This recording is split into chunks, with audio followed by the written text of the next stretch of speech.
Sadhguru, namaskar. Please. Identify. Yeah, I'm Sandeep Kalra. There is a policewoman, you must identify yourself. My question is with something which I had experienced. We have a small NGO. We started that to enable people so that they can live well. So we employed some boys who were the sons of these maids and drivers. We told them that you come, we will teach you how to work on CNC machines. Those boys, they came for 2 days and third day they didn't turn up. We asked them, why you are not coming up? They say, हमारे हाथ काले हो जाते हैं. My hands become black. I don't want to work with my hands. And this is what is happening, that after education, all parents, even including myself, I want my child not to do a handwork. He should be an officer, he should sit in the office or he should be in the AC. Now, this is something where the erosion has happened. I would like your insight on this. I think I kind of addressed this in the beginning. Our idea of education is entirely English, unfortunately. Everybody is going to the university, for what? We have to live in this universe, not in a university. Right now, this is a serious thing happening in the country. I do not know if these laws are across the nation, but at least in Tamil Nadu, because there were children dropping out of the school, the government passed a law a few years ago saying that you cannot fail a child till he reaches 9. From first standard to 9th standard, it's free pass. This was done misplaced compassion, because if you fail him at 3rd standard, then he will go back home, he won't come back and sit in the same class again. So let him somehow continue with good intention. But today you have millions of youth who are 14, 15 years of age, who wear pants, who have the attitude of the educated but don't know education. They can't add 2 plus 2. But they have the attitude of the educated. Now they can't go back to the farm and work with their father. They can't learn carpentry, which if their father is a carpenter or a blacksmith or whatever, your CNC machine. Now, we are creating this youth. It's a dangerous thing. Youth without purpose is a dangerous possibility, always. So our idea of education has to change. Why is it that everybody has to go to school? I do not believe in this compulsory education thing at all. Why is it that everybody has to go to school? We have to make a law. By the time you're 18, everybody must be tested, you must have some skill, otherwise you must join the army or do something. Some skill, you must be able to do something with your hands or your brains. If you have no skill, you must go for 2 years of some kind of compulsory training. It could be, semi-armed forces, it could be police, it could be some other industrial training, whatever. Kept there for 2 years and trained. In every country, in many countries who want to come up well, they have 2 years of compulsory army training. Ours need not be necessarily military training, it could be industrial training, it could be something else, but compulsorily they must go through by 18 if they don't have a skill or they're not progressing towards their academic capabilities, they must compulsorily go. If you don't skill the nation, you will kill the nation. தமிழக அரசை பொறுத்த வரைக்கும் அவர்கள் அரசு புறம்போக்கு நிலங்களில் எங்கெங்கெல்லாம் மரம் நட வேண்டும் என்று ஆசைப்படுகின்றார்களோ அங்கெல்லாம் மரம் நடுவதற்கு அரசு அவர்களுக்கு உறுதுணையாக விளங்கும் என்பதை இந்த நல்ல நேரத்திலே தெரிவித்துக் கொள்கின்றேன். 80% of our body is water. That's where it all starts. Through OP was telling me, for the first time he's seeing a crowd of people who are disciplined and so wonderful. உங்களெல்லாம் பார்க்கும்போது, சத்குருவை பார்க்கும்போது, சத்குருக்கு துணையா இருக்கிற இத்தனை பேரை பார்க்கும்போது மனசுல ஒரு நம்பிக்கை, ஒரு தன்னம்பிக்கை வந்திருக்கு. அந்த தன்னம்பிக்கைக்கு நன்றி. குருஜி அவர்கள் எடுக்கின்ற ஒவ்வொரு முயற்சிக்கும் அரசு உறுதுணையாக இருக்கும் என்பதையும் இந்த நல்ல நேரத்திலே தெரிவித்து, மேடையில் இருக்கிறவங்க எல்லாமே வணக்கம். Our farmer, with almost no science or technology and very little infrastructure, he's been providing food for 1.3 billion people. This is the greatest achievement in the country. Dinner time, everybody should take 20 seconds before you eat your dinner and remind yourself of all the suffering that people have gone through due to lack of food and water, and the sufferings of these men and women who committed suicide as farmers. This is not to ruin your dinner, this is just that you eat your dinner as a human being conscious of everybody's pain and suffering. You eat so that you stand up to be a full-fledged human being, not just one more creature on this planet.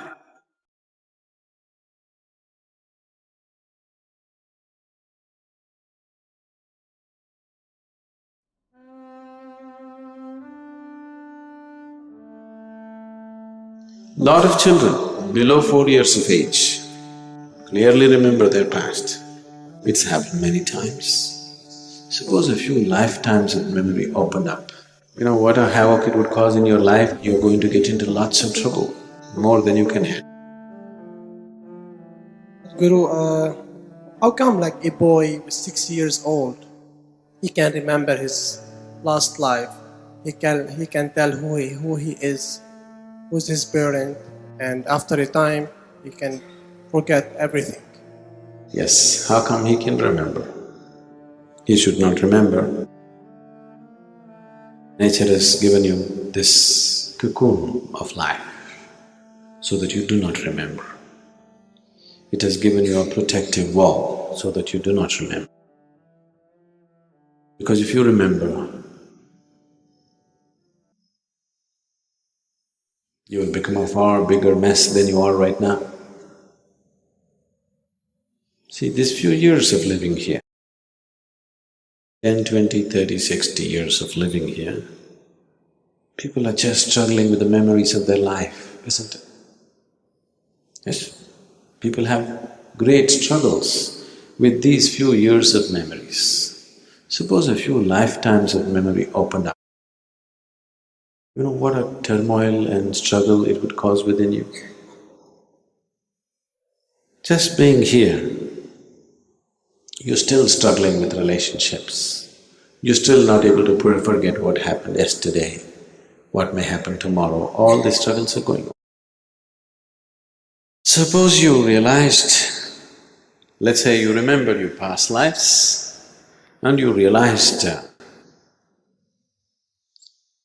that your dear son happens to be your neighbor's pet dog. Suppose, just say. That these days dogs are having a better life than us. Yes. You know what a havoc it would cause in your life and in your neighbor's life and in the dog's life. It wouldn't be good for anybody, isn't it? Unless you're in such a state of understanding and dispassion that even if you come to know this was your wife or your mother or your father or your dearest friend, you can still continue without even looking at them, then it's okay to know. But if you're somebody who has emotions for everything that you think that belongs to you, see, this is the problem. People's emotions are coming only towards those things which they call as theirs.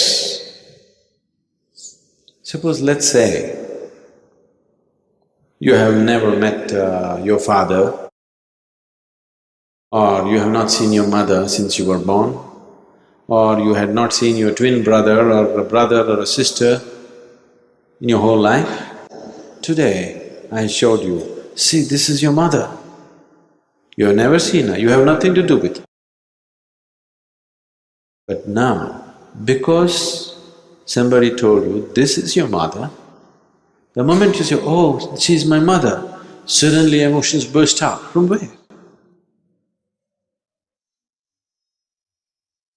You have not built a relationship with this person, you have nothing to do with this person, just because somebody says, this is yours. When somebody says, this is your mother, somebody is saying, this person belongs to you, isn't it? So your emotions flare up only to those things which you consider as mine. So if you have this problem, that everything has to be yours, only then it'll happen. Then I would say, get little more greedy, make everything yours.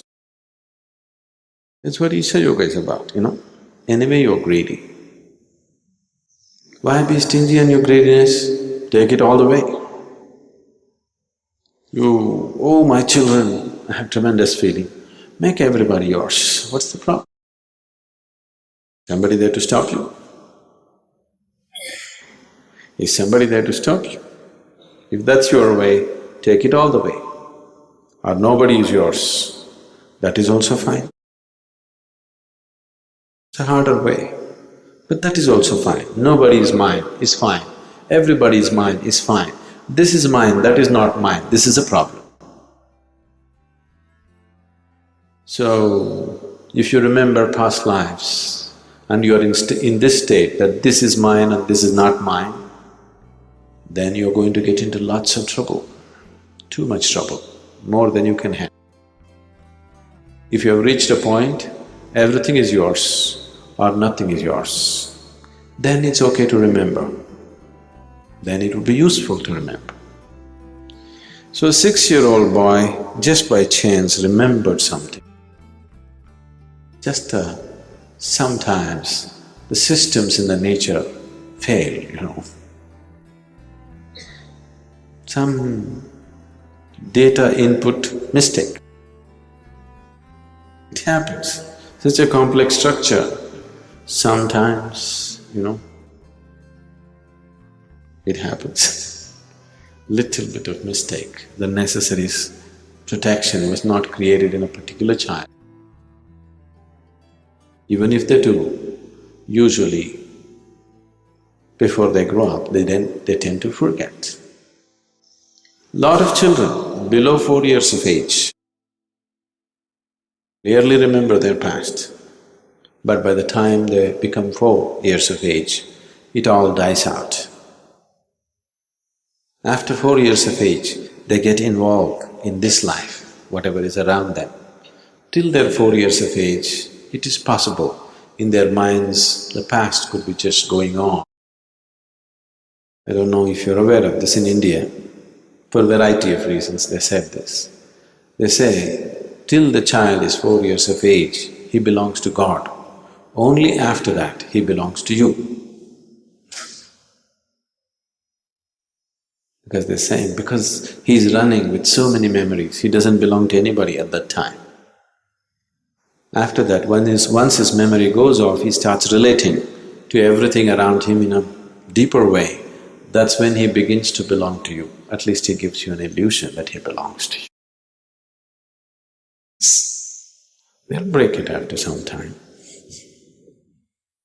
They do, isn't it? One way or the other they do. So, it could happen, it's happened many times, but generally such people forget after some time that capability or that kind of aberration, I would say, happens only at a certain phase of childhood. After that it dies by itself.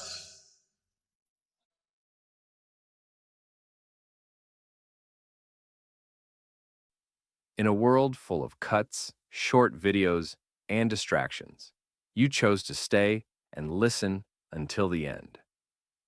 That already says a lot about your willingness to look deeper. Drop your city in the comments, and if you'd like, subscribe and share this video with someone who's also not afraid to think. Thank you, a big hug to you, and see you in the next video.